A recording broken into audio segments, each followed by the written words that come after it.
I'm Carson Horn, and it's time for another edition of Talkin' Tumors, where I break down the latest happenings in Auburn athletics. Let's get rolling. It was a good week for Auburn athletics. Great week. On Wednesday, Tahaad Pettiford announced he was returning for Auburn basketball. Auburn basketball also landed another commitment that we'll talk about. And then Auburn baseball had a fantastic weekend, sweeping their regional and advancing to the super regionals. We can always talk about negatives, but man, it was a positive week for Auburn athletics, and we're going to talk plenty about that today on Talkin' Tumors. I am Carson Horn. We are in June now. I cannot believe it, but it's getting hotter, so I guess I can each and every day. Of course, the humidity in Auburn, Alabama is nothing to joke about, and it's only going to get worse. Really, this week has not been too bad at all so far as we are recording this on Tuesday afternoon. But yes, we have plenty of Auburn topics to get into. If you thought the show was going to slow down because I graduated or because we made it into the summer, well, you'd be mistaken because there's a lot to get into. We'll start out today with Tahaad Pettiford, his decision to return. What does that do for Auburn basketball's roster this upcoming season? We'll break down Auburn baseball's huge weekend this past weekend in the regionals, and then talk about the super regional series against Coastal Carolina. And yes, we're going to talk about Auburn football as well. Have a few interesting topics I want to get into as far as some preseason rankings go for Auburn position rooms and what that might mean for this Auburn team this season. And then we'll finish out with a fun topic on that I saw I'm stealing from the ESPN broadcast. Someone sent it to me. I was at the baseball games this past weekend, but apparently ESPN had a graphic of things that will anger Auburn fans. So we'll dive into that a little bit to close out the show. But let's get started today diving into Tahaad Pettiford and his decision to return to Auburn last Wednesday. Yes, very frustrating. I record this show on Tuesdays now. Well, on Wednesday, Tahaad Pettiford announced his intentions to return to Auburn to withdraw his name from the NBA draft.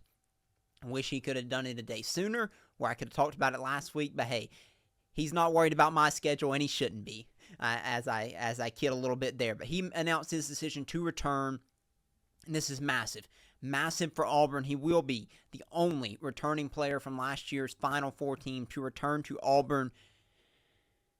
He has All-American potential next season. He has lottery pick potential next season for the NBA, and I think he understood that. If you were to ask the question, well, why did Tahaad Pettiford return? It would be NIL.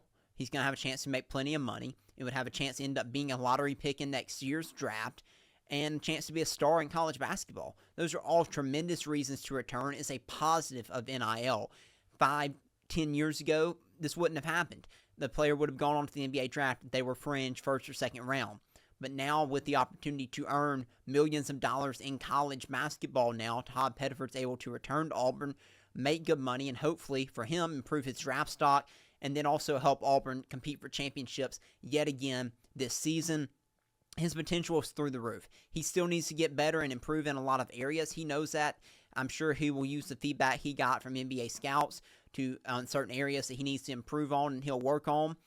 But man, this is massive. This is massive for Auburn basketball. I think back to Sharife Cooper a couple years ago. Remember, Sharife Cooper only played, and I believe it was 12 games in the 2020 and 2021 season. The year that was a little bit different because of COVID.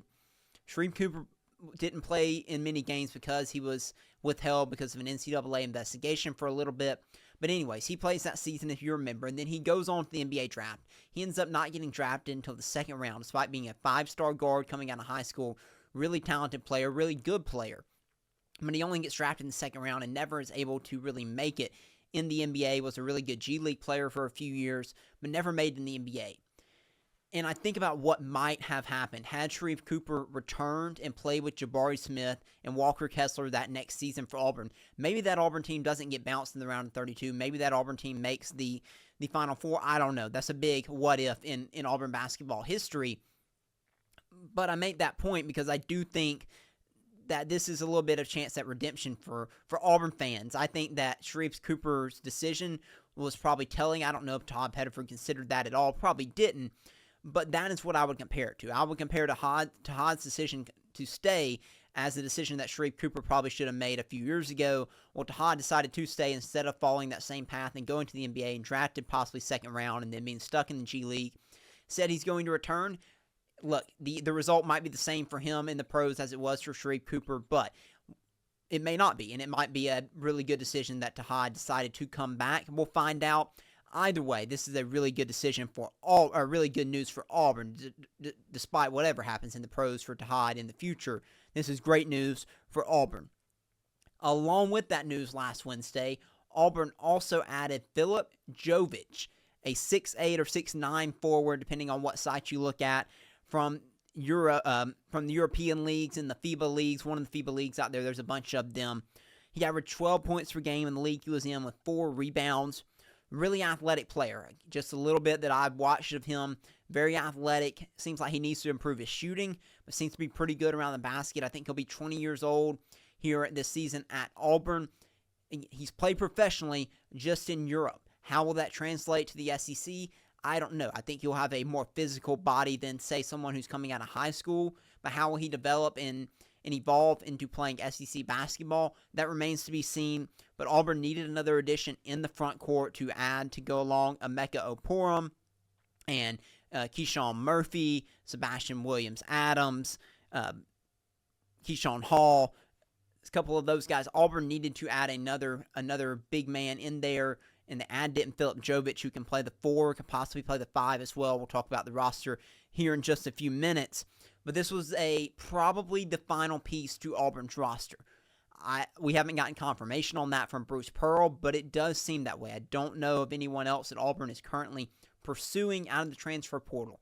So if that is the case, if Philip Jovic is the final piece and Auburn got Tahaad Pettiford to return, your roster is now 11 scholarship players as things stand today. Of course, Bruce Pearl always puts a couple walk-on guys on scholarship, which I'm sure is likely to happen. Someone like Blake Mushalik, who is returning again this season. Someone like maybe Drake Cardwell. A few other options in there that could potentially be put on scholarship this upcoming season by Auburn. But with that being said, with Auburn's roster complete, what's next? What is next for Auburn basketball heading into the season? Well, off-season workouts started this week. If you're on social media, I'm sure you saw the video from yesterday's summer conditioning for Auburn basketball. We saw many of them getting after it for the first time in Auburn gear. Tahaad Pettiford did not look to be there yet. He might be taking some time off before he joins the team after really going nonstop since October when Auburn basketball started practicing, because as soon as the season ended, he started getting prepared for the NBA draft process. So he's probably taking some time off, but everyone else besides Tahaad and Philip Jovic seem to already be there and working out. So that's what the team is doing right now. They're in their off-season workouts. And then the most important thing, though, and I've said this multiple times already on the show, I've said it on social media, developing chemistry. That is going to be so vitally important, and that's why I loved what I saw this weekend from this Auburn basketball team. It started out on Friday night. Saw everyone on the team that is here in Auburn right now all came together to the baseball game. They were there hanging out, spending time together, mingling with the fans, talking with fans, taking pictures. This is great. Great for this team. Glad that they are doing things together. Most of these guys don't know each other. This is the first time playing together. This will be the first time playing together. And developing those off-court relationships are just as important in my eyes as developing the on-court relationships. I think anyone who's played sports, and even if you haven't, even if you're in the business world or in the working world, developing relationships outside of just what you do on the court or on the field is vitally important to leading to more success in the workforce, on the field, in the court. You have to have relationships with your teammates, with your coworkers. So great to see that, and I hope that continues. I hope they continue to spend time together. Look, having 12 guys be best friends isn't going to happen. I understand that. You're not going to get along great necessarily with every single teammate, but you can spend time together. You can start to try to form those relationships as a team.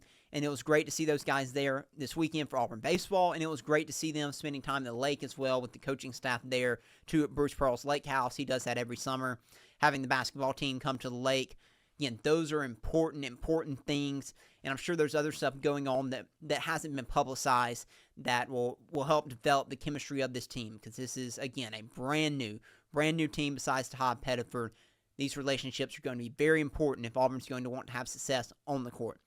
You can have success and hate all your teammates. It is possible, but it's not easy, and it's certainly not the way that you would prefer to do things. So that was good to see. So that's what Auburn basketball is up to right now. If you're wondering, off-season workouts, building those relationships, hanging out with each other, and that's kind of what this team is up to throughout the summer. They're limited in a certain amount of hours that they can do actual basketball activity. I'm not exactly sure of the rules on that.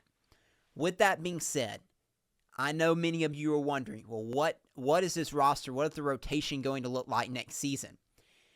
My guess is as good as yours, but I want to talk about it. I know you want to hear about it, so I'm going to do it. This is, again, way too early. We're in June. The basketball season does not start until November. A lot of things can happen. A lot of things will happen. There is a ton of unknowns. It was difficult doing it last year, and you have multiple returning players. With a completely new team this year, how in the world are we supposed to project rotations? Well, we're going to do our best, and I'm going to do my best on today's show. So let's get into it now. What could Auburn basketball rotations possibly look like this upcoming season? Let's start out at the one. This one we can all get right. Tahaad Pettiford will be Auburn's starting point guard. He will be the star of this basketball team, and more than likely, he will play 30-plus minutes this season. He played around 23, I believe it was, last season, minutes per game. He'll play 30-plus, similar to probably what you saw in that Texas A&M game at the end of the regular season when Denver Jones was out with an injury. That's the kind of workload I think you should expect to see on Tahaad Pettiford at the point guard position this season for Auburn. Backing him up, I believe, will be Caden Magwood, the true freshman guard coming in, really talented player. Does have some similarity to Tahaad Pettiford. Yes, they are different, but he has really lethal scoring ability, can really shoot it. He's an electric, exciting player to watch, full of energy, a smaller guard, similar to Tahaad. There's similarities, there are differences. I would like to see those two on the court some together. I don't know if that will happen, but that could be fun to see if that does occur. But I fully expect Caden Magwood to back up Tahaad Pettiford, probably playing around 10 minutes per game at that point guard position this year for Auburn. At the 2 position, well, before I move on to the 2, let me say this. I think there are 3 guys that are guaranteed to start. Tahaad Pettiford, Keyshawn Hall, the transfer from UCF, and Keyshawn Murphy, the transfer from Mississippi State. I believe those 3 are locked in to start. Now, Keyshawn Hall could start at the 3 or the 4. I do believe Keyshawn Murphy is locked in to start at the 5. Hall, where he starts, could depend on how the other positions shake out. But I do believe those 3 are locked in as starters. Two other starters, starting spots, I believe, are up for grabs going into this offseason and heading into next season. So at the 2, what are the options? Who can play the 2 this upcoming season and replace the production of Denver Jones and Miles Kelly? It starts with Abdul Bashir Jr. and Kevin Overton. Abdul Bashir was a JUCO transfer, 6'7", tall, lanky guy. You see him, he does not look like an SEC basketball player as things stand now. He looks very similar to how Chad Baker-Mazara looked when he first came to Auburn a couple of years ago. He will need to add weight. He will need to put on more muscle this offseason, but the guy can really score it. He's a 3-level scorer. He can score from anywhere on the court. He can really shoot it. Defensively, it's the biggest question mark with him. How is Abdul Bashir going to develop? Defensively, can he handle the physicality of the SEC since he is a smaller guy? And how does his skills translate from JUCO ranks to the SEC? He'll be a contender to start the 2, along with Kevin Overton, who is a transfer from Texas Tech. He was the 6th man at Texas Tech this past season. Auburn believes they can utilize his skill set more than Texas Tech did. Texas Tech wanted him just to be a 3-and-D guy. Auburn sees a little bit more talent there. They see him as a guy who can get down and get to the rim and score. I think he'll be a little bit better at getting to the basket than maybe Denver Jones or Miles Kelly was this past season. However, I don't think he's the shooter that those 2 guys were for Auburn. He'll have the potential to start at the 2. He could also possibly start at the 3. He's a 2/3. Simon Walker's another option. He's a combo guard. Could possibly be an emergency point guard as well, but looking at the 2, I don't expect him to to play a major role this season. I think he'll be more of a developmental piece this season for Auburn, but he is a true freshman, former Mr. Alabama in basketball. And then behind him as well, Caden Magwood, you could see play the 2 some as well. I think he'll be the backup point guard, but if he's too good to keep off the court, then you can see him sliding to that 2 position some. At the 3, I already mentioned Kevin Overton. He might be the favorite to start here. He might be the favorite to start the 2. He might not start at all. Again, there's a lot of unknown, but he could possibly play the 3 if Abdul Bashir were to start the 2. Maybe Overton plays the 3. Again, I see a very similar role for Overton that you saw with Miles Kelly. The 2 and the 3 for him is what I would expect to see next season. Maybe starting at the 2 and then backing up the 3, or starting at 3 and backing up the 2.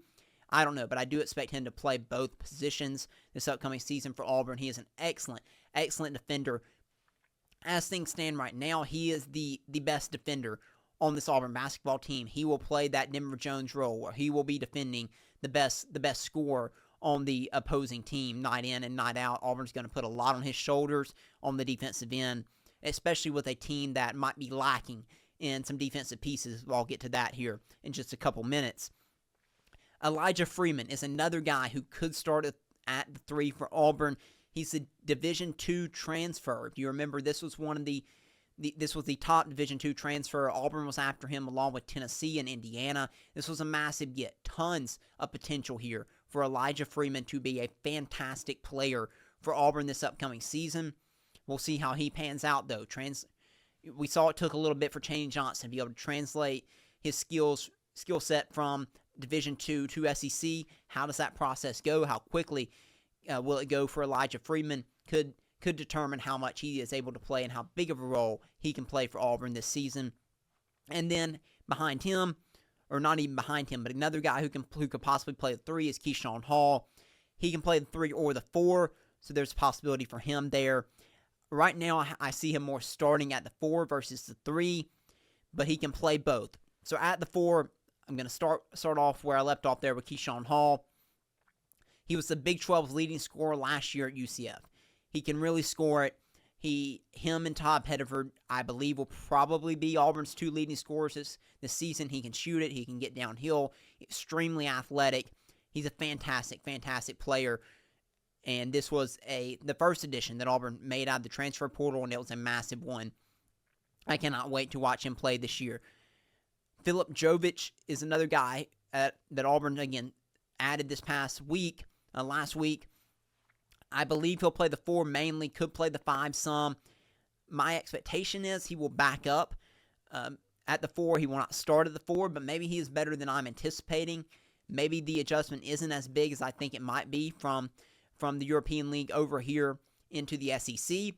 That remains to be determined. He is not with the team yet. He'll be a little bit later joining the team, which is another reason that I anticipate him having to carve out his role a little bit later and maybe taking a little bit longer than some other players on the team. But he can play the 4.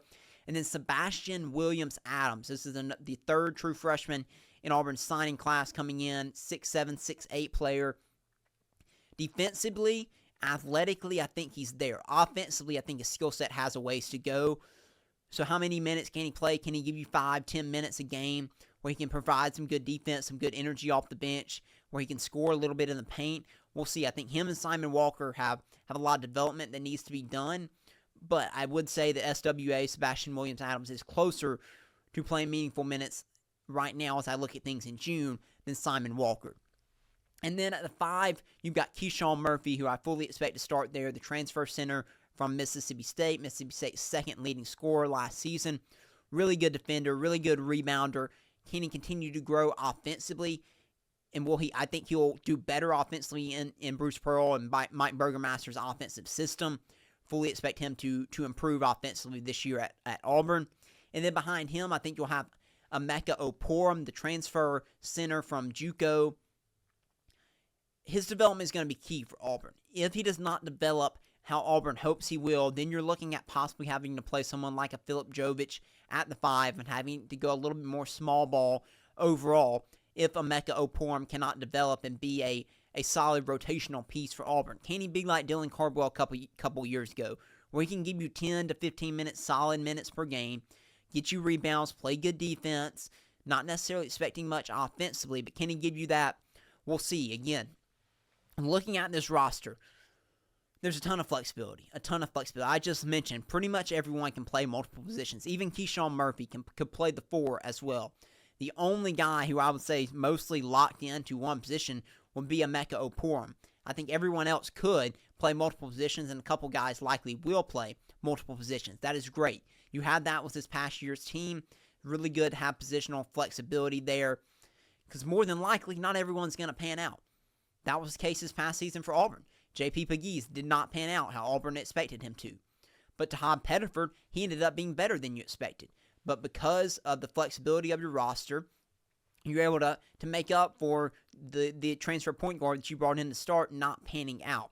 And everything, and you ended up making the Final Four. So it ended up being really successful despite one guy not panning out how you had hoped. And more than likely, that's going to be the case. You might have more than one that doesn't pan out how you hope. So having that flexibility in your roster is really, really good news for Auburn.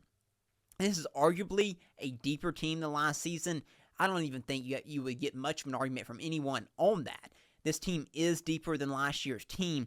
However, the top is not as strong as last year's team, at least on paper now, and it shouldn't be. That team made the Final Four last season. This upcoming year's team should not have the same level of talent at the tip top as last year's team did. But it still looks on paper to be a really solid team overall. This team's going to be completely different. I mentioned this before. Bruce Pearl has now mentioned this in his comments. This team's going to play a completely different style. It's not going to be a slow pace. And last year's team wasn't slow, but it was slower than typical for Bruce Pearl. This is going to look more like OG Bruce Pearl basketball teams. This team's going to play at a faster pace. They're going to get downhill. They're going to look to get out in transition. They're going to shoot a lot of threes. That's my expectation, at least, based on the way this roster has been constructed this season. The biggest question mark that I have right now, looking at this team, is a couple question marks. Sorry, I shouldn't have said biggest. One is the defense. This is a team that roster-wise was put together mainly with offensive pieces. Kevin Overton being the exception and Keyshawn Murphy being the exception. Those two guys have proven to be really good defenders at a high level. Kevin Overton doing it in the Big 12. Keyshawn Murphy already having done it in the SEC. Besides that, Tahaad Pettiford needs to improve as a defender. Abdul Bashir is going to need to improve as a defender. Elijah Freeman, ditto. Jovic coming over from Europe. We'll see how everything translates for him. But Keyshawn Hall will need to get better as a defender. So defense is a major question mark. Would not expect Auburn to be as good defensively this upcoming season as they were last season on that end. So that's a question mark for me. And then two, there's a lot of guys who are moving up a level. You've got Abdul Bashir, as I just mentioned, coming in. You got a lot from JUCO. You got Emeka Oporum coming in from JUCO. You have Elijah Freeman coming in from Division II. You have Philip Jovic coming over from Europe. And then you have 3 freshmen coming in. You're going to need the majority of those guys to contribute and be important pieces for you. So what happens if Abdul Bashir or Elijah Freeman or someone else, their skills don't translate well into the SEC? That's entirely possible. Again, I just referenced J.P. Pegues. If that happens to one guy or maybe even 2 guys, you can overcome that. But if it happens to multiple guys struggle with that adjustment, that's where you could run into some issues. So Auburn is counting on there not being a massive learning curve for these guys who are playing up a level. The good news is you have Tahaad Pettiford coming back. You have Keyshawn Hall transferring from the Big 12, where he played in a fantastic conference. Keyshawn Murphy coming from the SEC. Overton from the Big 12. So you have guys who have played against high-level competition.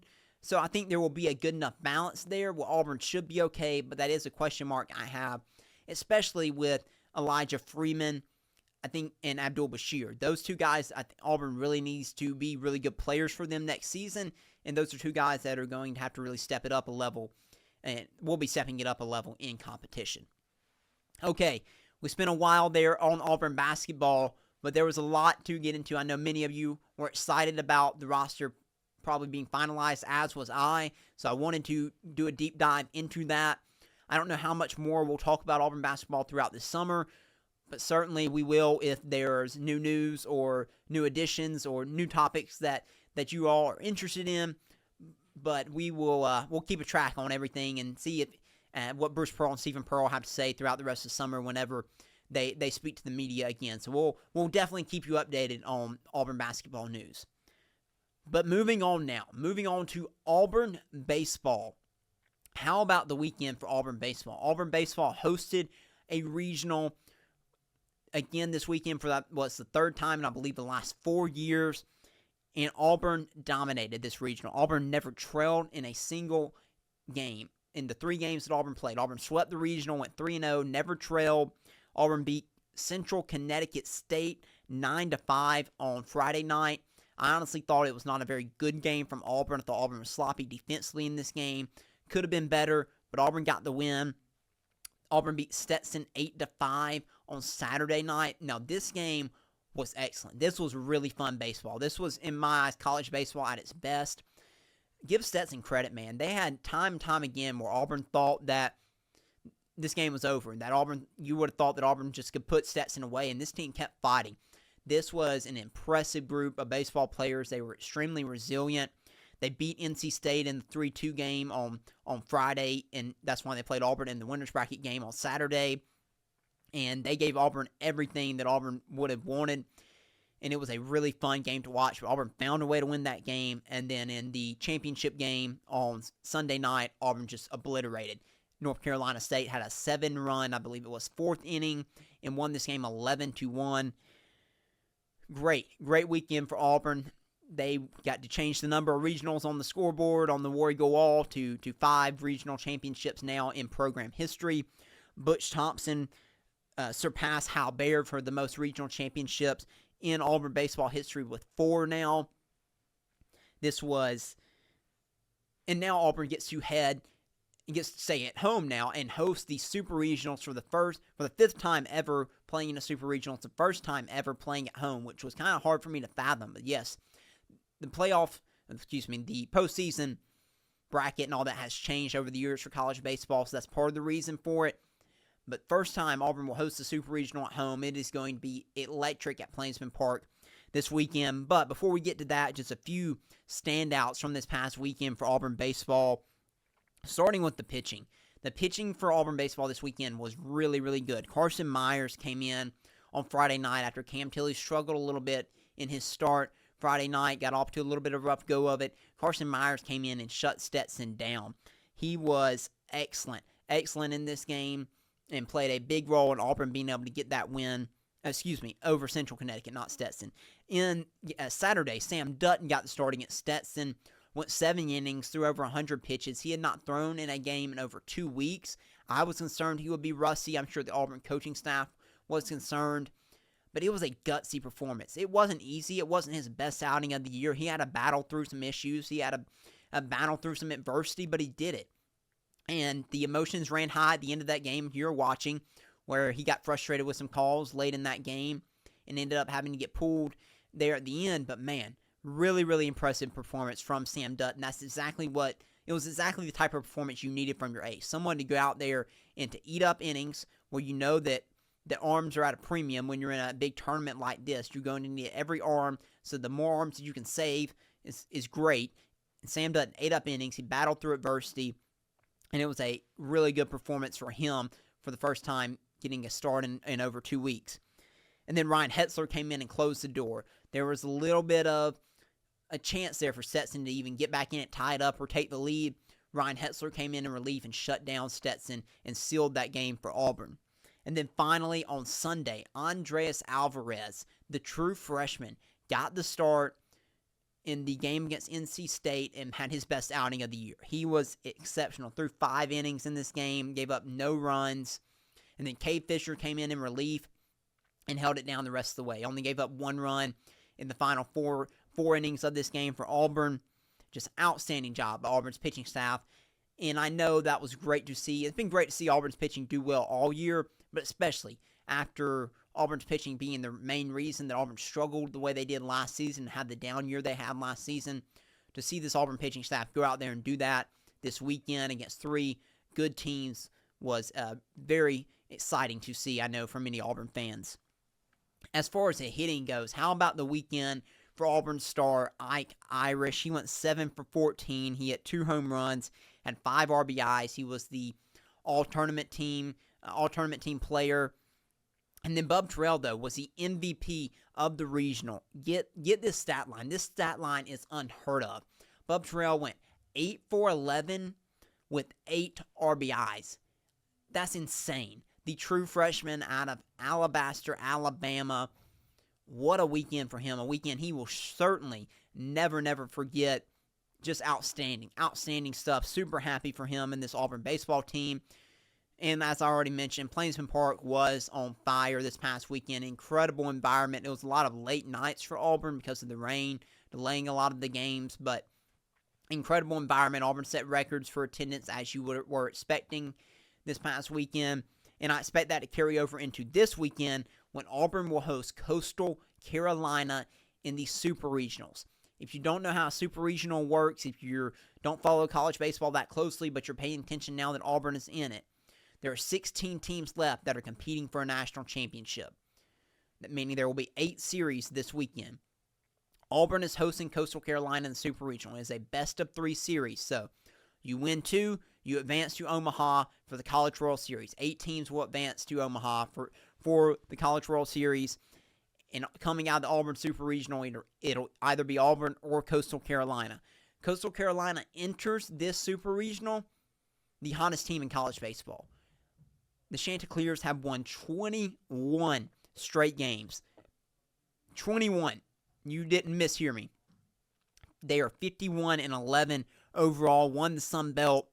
They are in a fantastic college baseball team. They're a fantastic college baseball program, and this will not be an easy series for Auburn at all. They have a team ERA of 3.24. That is the strength of this Coastal Carolina team. Their starting pitchers.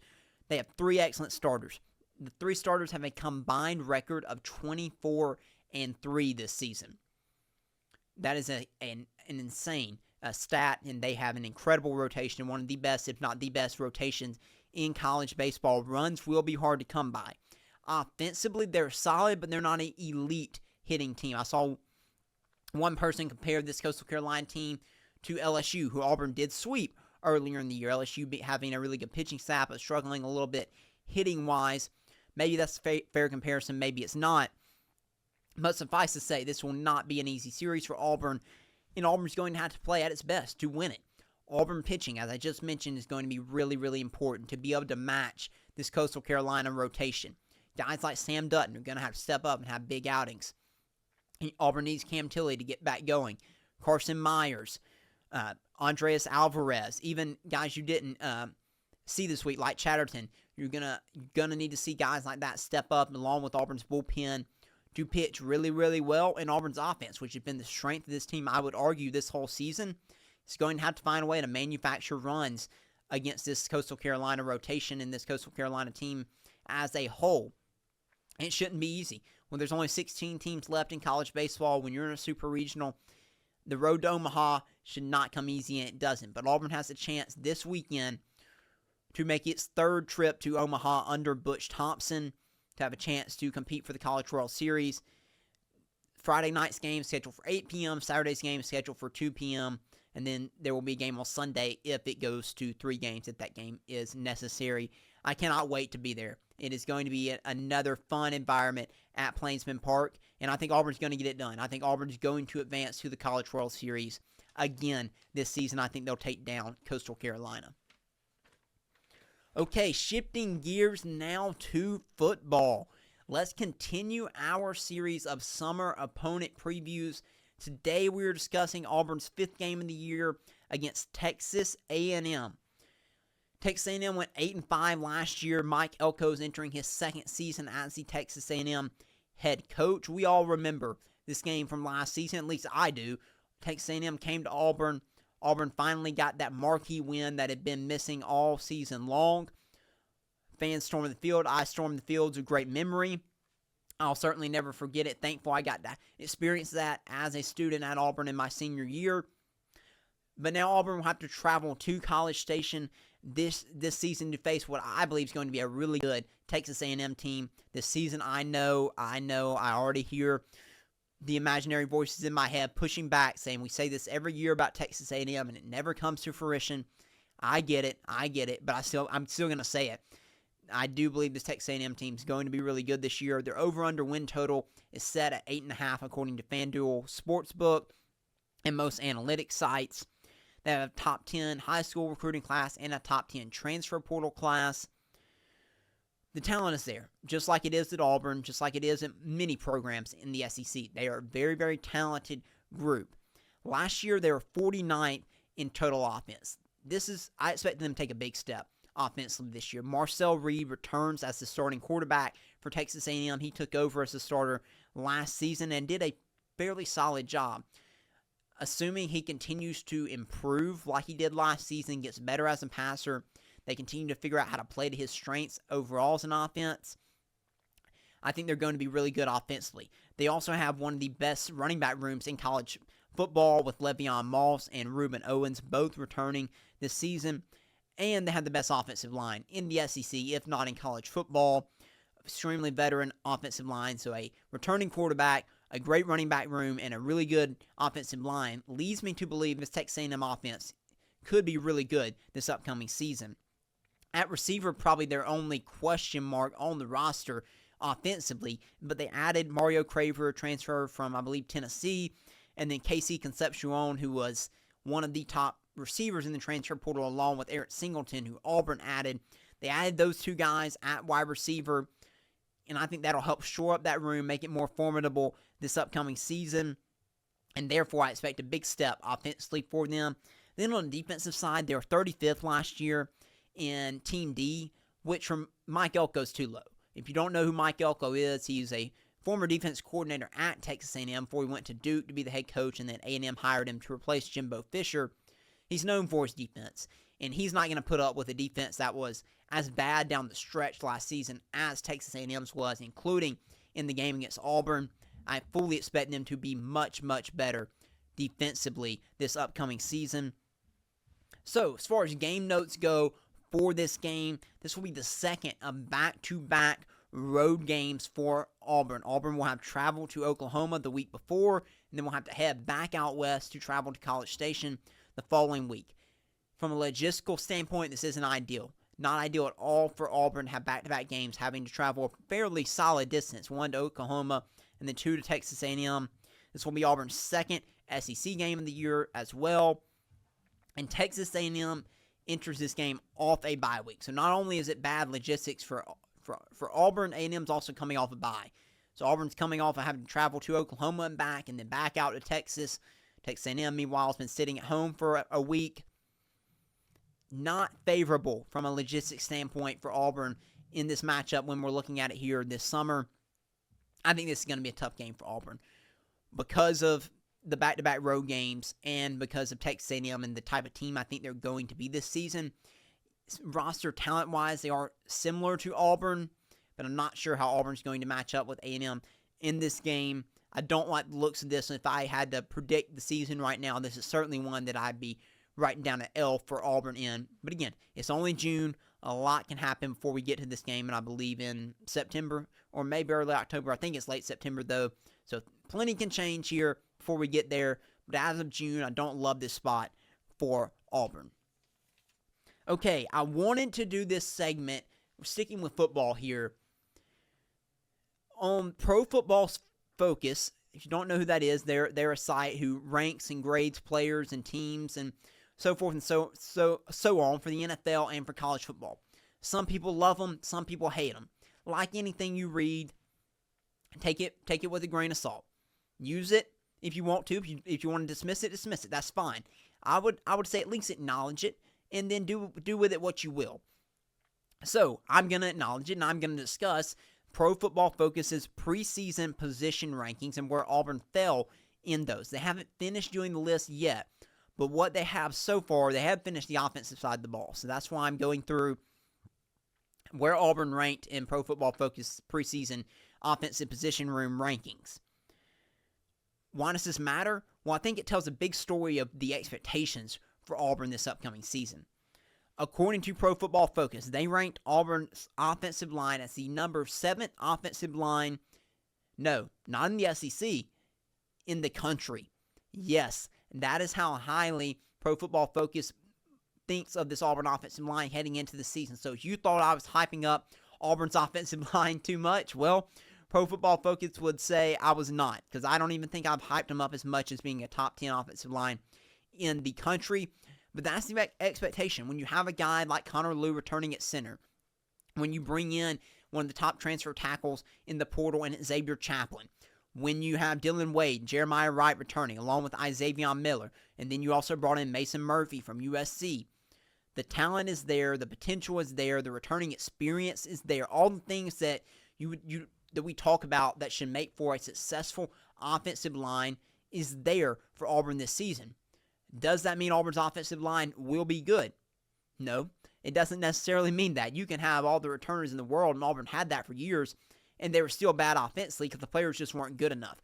I just don't see that being the case with this year's Auburn offensive line. I do believe the players are good enough, and with the returning talent plus a few new pieces in there like Xavier Chaplin and Mason Murphy, I do believe this offensive line can take another step and be, as Pro Football Focus projects them, as a top 10 offensive line in college football. I fully believe they're capable of that, but they will certainly have to take big strides from where they were at last season. No one's denying that. Each player will have to be better than they were last season for Auburn to reach that. As for the wide receiver room, now this one probably doesn't surprise you. Auburn's wide receiver room ranked number 2 in the country preseason, according to Pro Football Focus. I did a segment, I don't know if it was a month or so ago, on Auburn's wide receiver room, and I said Auburn's receiver room was arguably the best in the SEC, and it was the best, and it was in the top 5 in all of college football. Pro Football Focus agrees with my rankings and has Auburn at number 2. Of course, that's led by Cam Coleman and Eric Singleton as two of their top 10 receivers in all of college football. And then you add in guys like Malcolm Simmons and Perry Thompson and Horatio Fields and Sam Turner. You have a really talented wideout room for Auburn, and it absolutely makes sense that this room is at number 2 on Pro Football Focus's list. And then finally, the quarterback room. That is at number 8. Now, this might catch some people off guard. Now, remember, this isn't ranking starters. If it was starters, Jackson Arnold would not be the number 8 quarterback in college football right now in preseason. This is ranking the room as a whole. So when you pair Jackson Arnold with Deuce Knight and with Ashton Daniels, you get the number 8 quarterback room in the country. The depth is there. The talent is there. And that's why Auburn is ranked that high. So I was not surprised to see that either, because the total talent in that room certainly warrants a top 10 ranking when you compare it with the rest of college football. There's other quarterbacks out there that you would rank higher than Jackson Arnold, no doubt. But when you combine Jackson Arnold with Deuce Knight and with Ashton Daniels, not many rooms have that level of quarterback play throughout the room 1 through 3. So what does this mean? So you say, okay, that's great, Carson. You gave me all these rankings. What does this matter? How does this affect Auburn? Well, it doesn't necessarily affect Auburn, but what it does is it shows that the talent is there for Auburn to be a really, really good offensive team this year. If you had 3 out of 5 offensive position groups, the only rooms that didn't have top 10 was running back and tight ends. If you had 3 out of the 5 offensive position rooms on your team that are top 10 in the country, you should have a really, really good offense. So that should be good news for Auburn fans. That should give you some optimism about this offense. However, on the flip side of that is, it's all on paper. It's not reality right now. But projections are projections, and Pro Football Focus is looking at the talent of these rooms on Auburn's roster. They're looking at the 5-star talent, and they're looking at the players throughout, the experience, the returning, the depth. And they're saying, look, these rooms should be really good this year for Auburn. And they should be. And if you go in with those expectations, it's fair to criticize if you don't deliver on them. The results should meet the level of your talent and your potential in year 3. If you're Hugh Freeze and this Auburn coaching staff and these Auburn players, you have the talent to be really good. The potential is there. Will the results follow? We'll find that out starting at the end of August when Auburn kicks off against Baylor. But there is reason for optimism for Auburn this upcoming season. And if you don't want to just believe Pro Football Focus, let me give you an analytics, which I know people also aren't crazy about analytics, but ESPN's FPI Football Power Index came out this morning. Guess where Auburn fell in that? Fell at 14th overall. What does the Football Power Index mean? Am I speaking Spanish? To dumb it down, all it means is Auburn. Who would Auburn be favored over according to their computer, ESPN's computer algorithm? Auburn would be favored over the rest of the field. So there are 13 teams that will be favored over Auburn. According to the Football Power Index, Auburn will be favored over everyone else. The Power Index also has Auburn as having the 16th best offense in college football and the 13th best defense. The offensive projection is 31 spots better than where the offense fell last season. So what does that tell you? The computer that generates this expects the analytics expect Auburn to be a lot better offensively than they were last season, as do I. And defensively, Auburn is projected to be plus 13 spots better, which I don't necessarily buy into that one. But that's a pretty substantial change, and I thought Auburn's defense was pretty solid last season, but plus 13 is a pretty big jump. I don't know if I see that one as things stand currently with the talent on the defense side of the ball. But offensively, people are buying into this Auburn offense. People think this Auburn offense can be really, really good this year with the weapons, the offensive line, and even the quarterback room. Will it be? That remains to be seen. Okay, let's close out the today's show, diving into a little bit of a fun topic here. I'm stealing this from the ESPN broadcast, changing it just slightly from this past weekend, is how to anger an Auburn fan. This was ESPN's list. I'll go through it and kind of give my thoughts on each one that they listed. They started out with calling Auburn the War Eagles. It's certainly a misconception from those who either don't follow college sports or those in the North. I think Auburn even has had players commit in the past that have said the War Eagles. I usually laugh about it because usually, again, it comes from athletes. So what are you going to do? Criticize a player that's committing to Auburn? It is funny to me when that happens. It doesn't happen, I don't think, very often, to be quite honest with you. I think most people know Auburn is the Auburn Tigers, but the War Eagles will happen, and I guess it could anger some people. It doesn't really bother me. I just usually laugh about it. The number 2 on the list was mispronouncing Jordan-Hare Stadium. Now, what I will say about this is many Auburn fans don't pronounce Jordan-Hare Stadium correctly.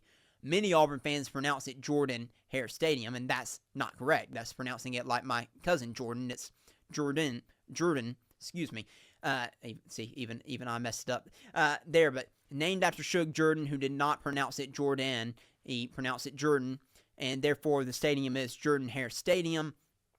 So yes, it does bother me when Auburn fans mispronounce it, because look, it's your university. You shouldn't be mispronouncing things that have to deal with your university. But I get it when other folks mispronounce it. They have no reason to know it, especially since Suge Jordan has not been the Auburn coach in my lifetime, and many people, in a lot of people's lifetimes, as he was Auburn coach way back in still in the 50s and into the 60s. Third on the list was the University of Auburn. This one I understand. Look, not a ton of universities have the name first, like Auburn does, Auburn University. So I understand this one. However, it does bother me at times when commits or recruits say University of, because, again, you need to know the name of where you're going. So it doesn't bother me that much, but I do think that was worth putting on the list. It is Auburn University, not the other way around. And then finally, the fourth thing ESPN had listed was Tigers or Eagles. What's your mascot? This one is a question that people a lot of times will give you if they're not from Auburn to try to make you mad a little bit. Is it Tigers or Eagles? Why do you say War Eagle? Once you hear the story of how War Eagle came to be, then you understand it's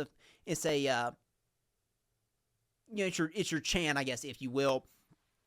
I don't necessarily understand why people have a problem with that, because a lot of teams have chants that don't necessarily match their mascot, so Auburn's not necessarily unique in that way, but some people have an issue with that, so I guess that does anger people, and I can't say that it hasn't angered me before when I've been asked that question. But I wanted to add one of my own that ESPN didn't list, And reason I think they didn't list it is because this is something that Auburn fans say that makes me angry. Not coming from non-Auburn fans. It is Java, just Auburn being Auburn, catchphrase that has been termed for years now. Whenever anything goes bad at Auburn, people say Java, just Auburn being Auburn. I've done a whole segment on this before. I'm not going to do that again. But I hate it because it's a negative mentality. And maybe it's because I graduated in psychology, and maybe it's because I'm studying to become a counselor. That probably is because of my background, why I hate a negative mindset. And that's exactly what the phrase Java is, thinking negatively instead of positively. And it just drives me nuts, especially when you disparage your own team or your own players, your own fan base, your own university. There's no reason for it. There is room to criticize without denigrating your team or your university, and that's what we do on this show. I have no problem with criticizing Auburn and talking about ways to improve, but I hate that term. I think it's just an easy way to deal with something that you don't like regarding Auburn sports or the university or so forth and so on. So that, honestly, out of everything on that list, nothing on that list really does make me angry, except for probably Java, which I added there.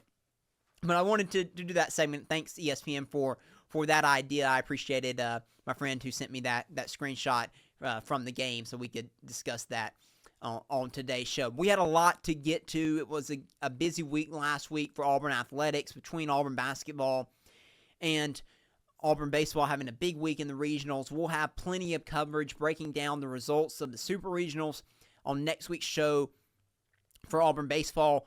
Hopefully we'll be talking about a trip to Omaha for this Auburn baseball team.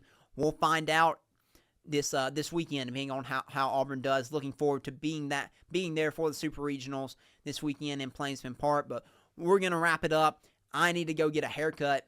If you're watching on YouTube, you can tell my hair is longer than it usually is. I can't stand it, so I'm going to get out of here and go get my hair cut, and we will be back here next week with another edition of Talkin' Tumors. Thank you for listening to Talkin' Tumors. If you liked what you heard, make sure to subscribe and follow @Talkin' Tumors on social media so you'll never miss an episode. War Eagle.